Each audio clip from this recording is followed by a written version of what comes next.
Maladie virale transmise par le moustique et qui se traduit par un syndrome grippal avec une fièvre aiguë, des maux de tête et des douleurs musculaires, la dengue est généralement une maladie que l'on peut qualifier de bénigne car elle dure 3-4 jours, sauf forme aiguë. Ce qui fait la gravité de la dengue, c'est que d'une part, il peut y avoir après cette phase aiguë une phase de recrudescence critique où il peut y avoir des formes graves, des symptômes graves avec ce qu'on appelle un syndrome de fuite capillaire où les gens sont pas bien, peuvent faire ce qu'on appelle une dengue hémorragique ou un syndrome de choc lié à la dengue.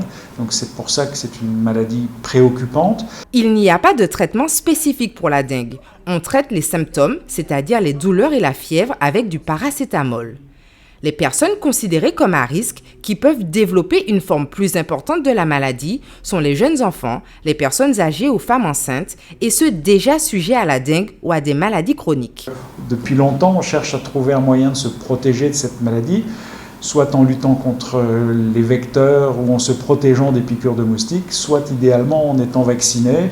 Et donc depuis quelques temps, on a fait des avancées sérieuses en matière de vaccination contre la dengue. Et il y a un vaccin français qui est en cours de commercialisation, peut-être encore avant la fin de l'année 2016. Alors après, il y aura la question de savoir qui vacciner, quand vacciner. Ce vaccin est destiné dans un premier temps aux enfants de plus de 9 ans et aux adultes. Mais il existe encore de nombreuses incertitudes sur son moyen d'acquisition en Guadeloupe.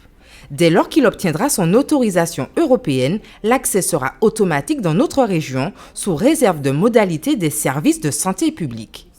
Censé assurer une protection sur l'ensemble des virus de la dengue, cependant, son efficacité protectrice ne serait pas de 100% et différente selon les types de dengue. Mais il n'en demeure pas moins un nouveau moyen de se prémunir de ce virus tropical.